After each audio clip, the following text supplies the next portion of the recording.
Welcome back to another episode of Spilling Tea-quila. I'm your host, Ariana Cantor.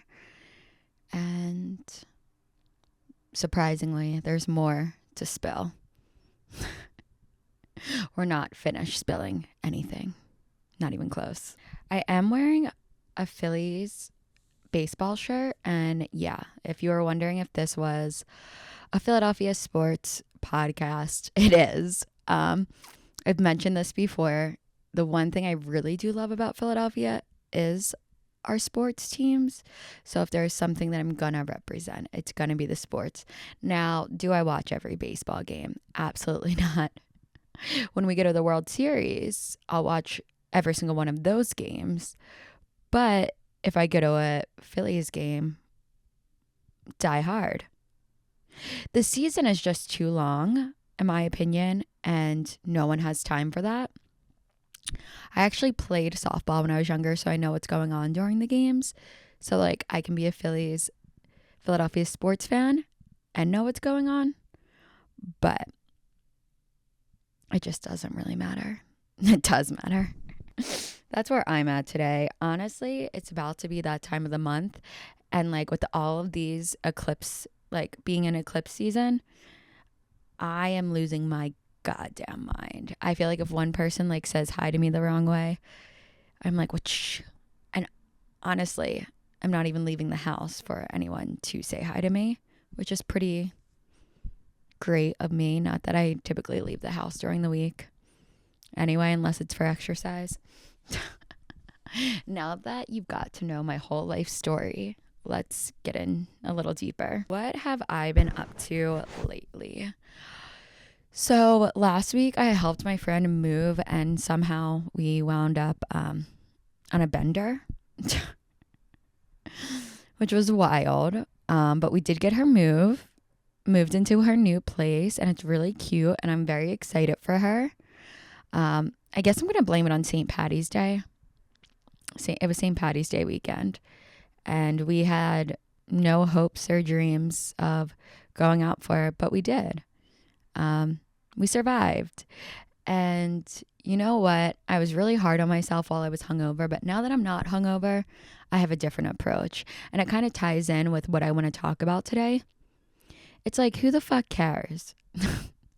Do I care that I went on a bender because of me personally, or do I care what someone else may think about me going on a bender? When I was hungover, it was me personally, but now that time has gone by and I'm no longer hungover from it, I'm like, I really don't give a shit. It's done and over with, and I bounce back like that. I can be the girl that goes on a bender for 3 days, and then I can snap my fingers, sit with my thoughts of being hungover, and be the girl that still, while being hungover, is waking up early in the morning, meditating, working out, getting my shit together. So I'll be in every category, honestly. And the topic I wanted to talk about today is stop categorizing people. Funny enough, I did not even do that intentionally. I just put the two together as I was recapping.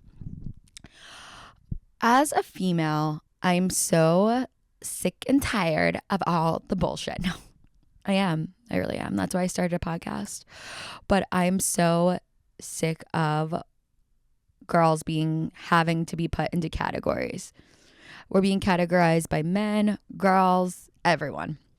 We're just being socially categorized. Are we the girl that is wifey material, that cooks and cleans and doesn't drink and whatever the fuck goes in that category, goes to the country club? Are we the girl that goes out and parties too much? Are we the girl that's only focused on our career? Why can't we be all of them? Are you an artistic, creative, weird girl? I fall under every category, except for the doesn't really drink too much. And yeah. But it's just when I do. It depends on, and this is another thing, it depends on who I'm with, which personality I'm going to bring out. We're going to dive deep into this.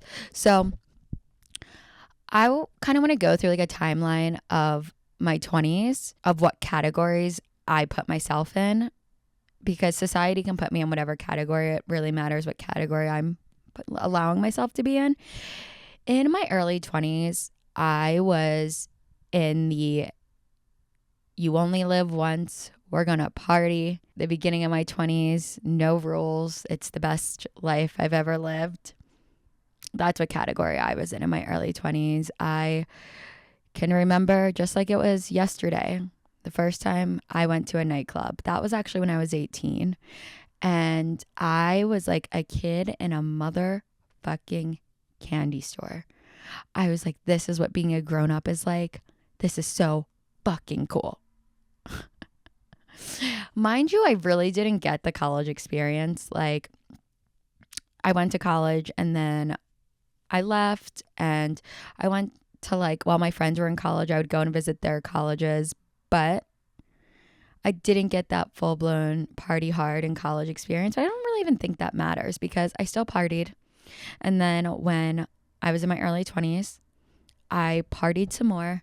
I was like, let's go to fucking Miami. Let's go to Mexico to literally deep house, multiple day music festival. I'm not even going to say how many days it was. I was in a relationship when I went, but I would do that again. So it doesn't really fucking matter.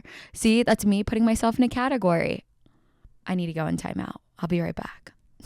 All right, I'm back. I won't categorize myself anymore. So in my early 20s, I was the motherfucking party girl.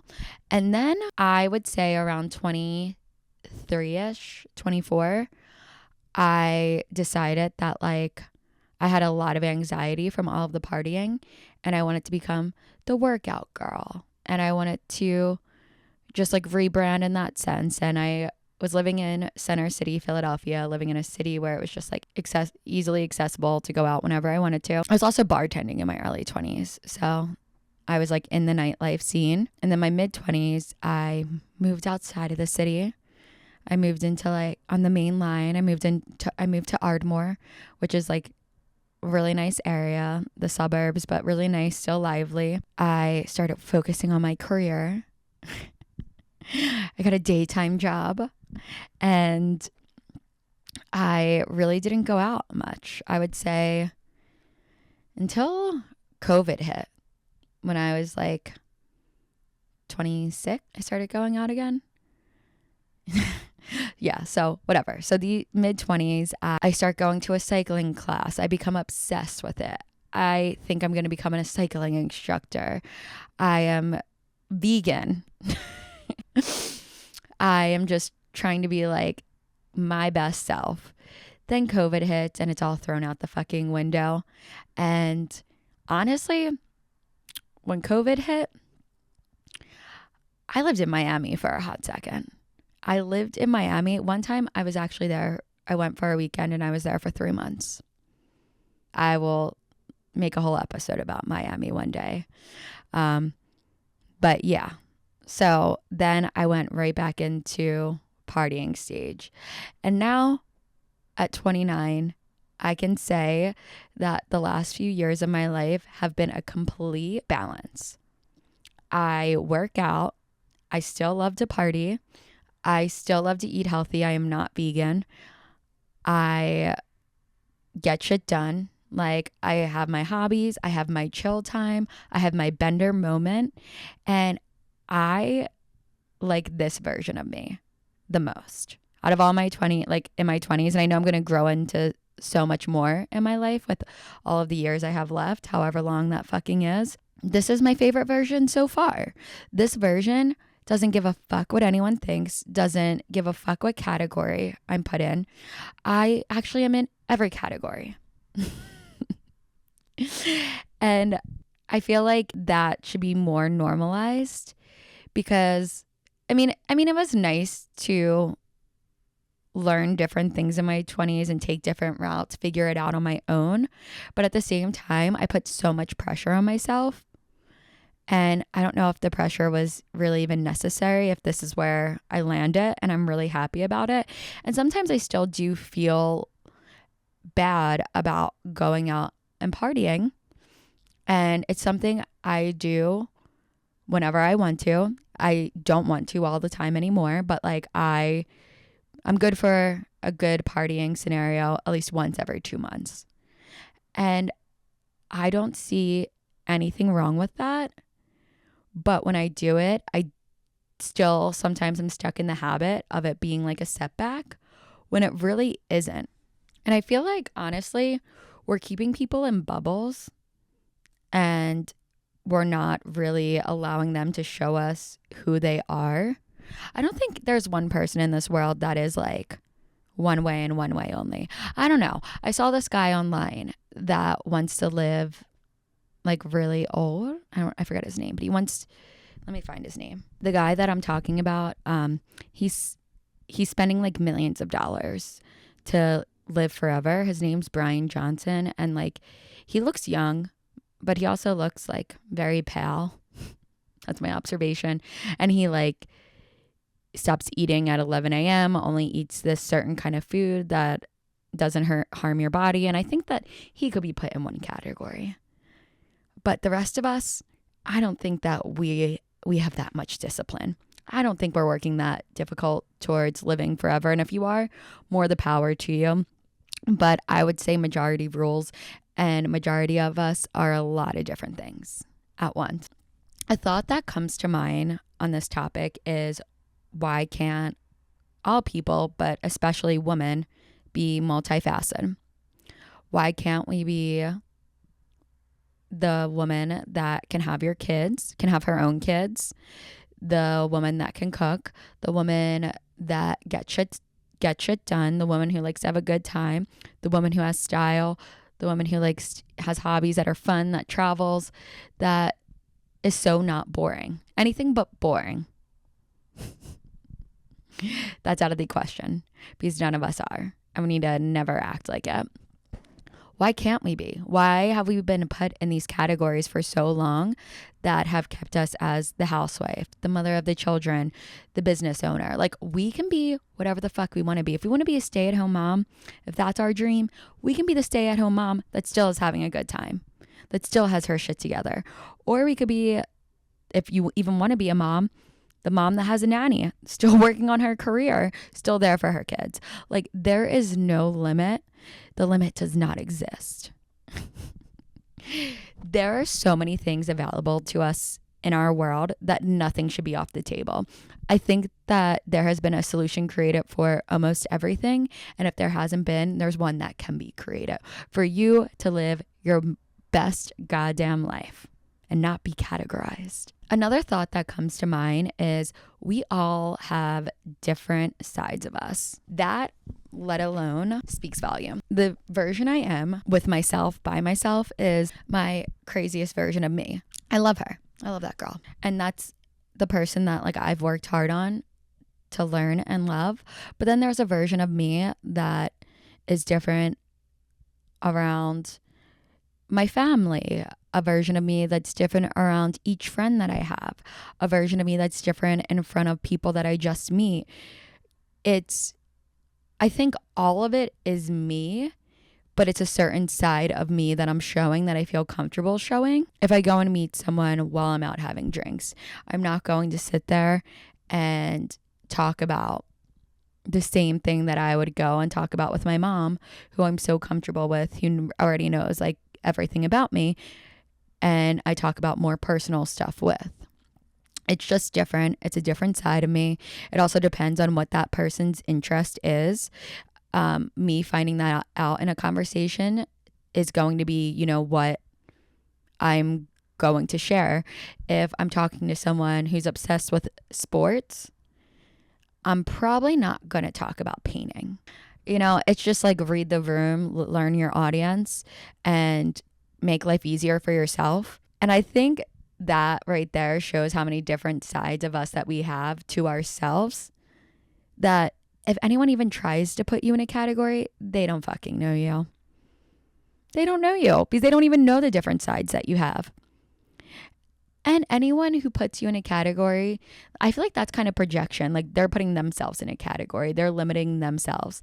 And if you're fine with that, and if you're fine with doing whatever you need to do to be labeled what that category is labeled, go be it. I'm not. I'm not fine with that at all. I want to be whoever the fuck I want to be. And guess what? Tomorrow, I want to be someone new that wants to be whoever the fuck I want to be. The amount of times I've reinvented myself is absurd. I would like to bring older versions of me on the podcast, have a sit down and be like, what the fuck was going through your mind? Let's analyze this. That would be super interesting. But unfortunately, I evolved. And I'm going to continue to do so. Also, to close it out, I think that the people that are categorizing people are also envious of what people are doing that they aren't. Why else would they care enough to talk about it?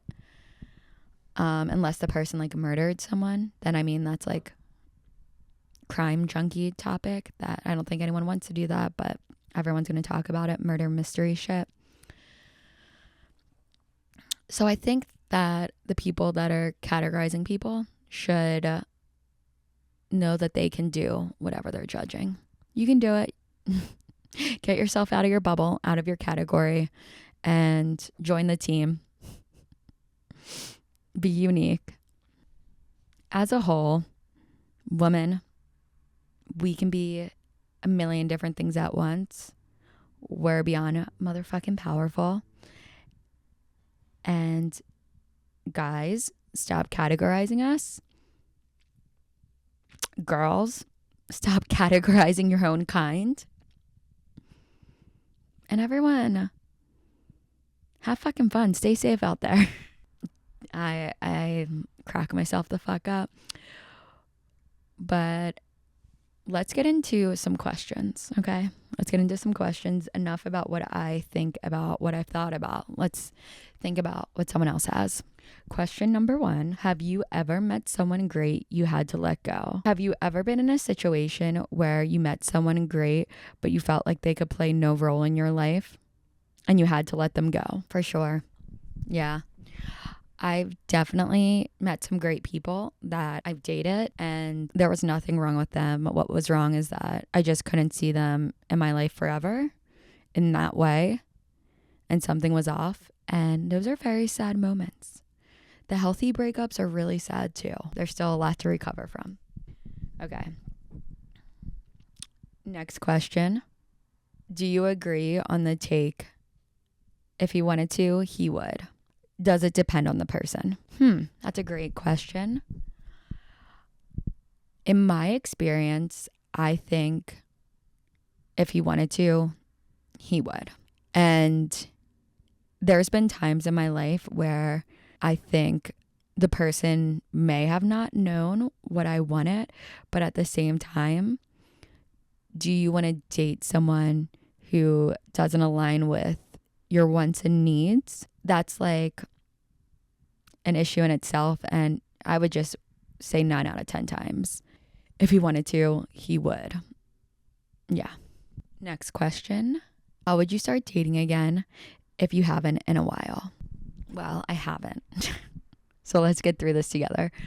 There was a time in my 20s where I didn't date for like a while, like almost like a year and a half. It was around, I think, when I was like 23, 24, when I moved outside of the city. And getting back into it was scary as fuck. But the best way for me to get back into it at that time was to just do it. I had to just start going on dates. And I realized after like forcing myself to go on 3-4 dates that didn't go terrible, I was fine with doing it again. I just had like anxious nerves because I hadn't really done it in a while. And then I was able to like lay low and choose when I wanted to, when I didn't. And now I think I'm at a point where there's just no one that I want to go on a date with. And I've gone through like the trial and error stages of going on dates just because, like, forcing myself. I don't think I would do that again, which doesn't mean I won't go on a bad date again. It just means I'm not going to force myself to get out there again. Because I feel like now it's really just based off the person, not the amount of time of dating, not dating. I never want to like casually date again. I'm very serious now. Next question is, should I DM him or would that just be weird? I hate that I'm asking this question. I really can't risk asking my friends. Even worse, I don't want to ask him directly without hearing what others think first. Context, I can't stop thinking about this guy. That pretty much sums it up. At first, I didn't think much of it because we were in class, not out or at a bar setting. There was really nothing special about this class or the interaction I had with him. We just had small talk, except for the fact that I was trying very hard to not make it obvious that I adored the way he looked. We talked a couple more times after class. By that, I mean twice. He told me his name, where he was from, small talk, blah, blah, blah. I sent him a follow request on Instagram. I thought he was a cool guy and I didn't think much of it. Class, I never really saw him much outside of class, but I can't stop thinking about him. What do I even say if I message him? Would it be weird to message him months after? If not, how should I phrase it? I genuinely have no idea how to approach this, so any advice would be appreciated. I think, listen, if it's in your head that much, you should do it no matter the outcome, because at least if he doesn't respond, if he responds weird, you have your answer. You can move on from it. It wasn't what you thought it was, or maybe it's going to be something that much more special. You don't know, but you need to get an answer. So I would definitely message, and I would just try to say something clever, because you don't want to seem like you're uncomfortably messaging him, because you want to set the tone, and you want to set the tone as like confident. I don't know. I would do something funny, but I'm really, really weird when I like message guys or just in general. I would probably say something like, honestly, no. I would just message him and say, hey, and see how he reacts to that. Does he just say, hey, back? Does he, you've opened the door now and he can lead the conversation, and see where it goes. But you're not going to send anything risky in case he doesn't respond. So you're not second guessing it, questioning it. Just say, hey. Worst thing that could happen is he doesn't answer, and that's okay. Another episode down of Spilling Tea-quila. I'm excited about it. I hope you are too. I hope you subscribe. I hope you continue to interact with me. I'm so grateful for everyone that has reached out to me, that is following along. You have no idea how much the feedback helps me and how much it means to me. I will see you same time, same place next week. Mwah.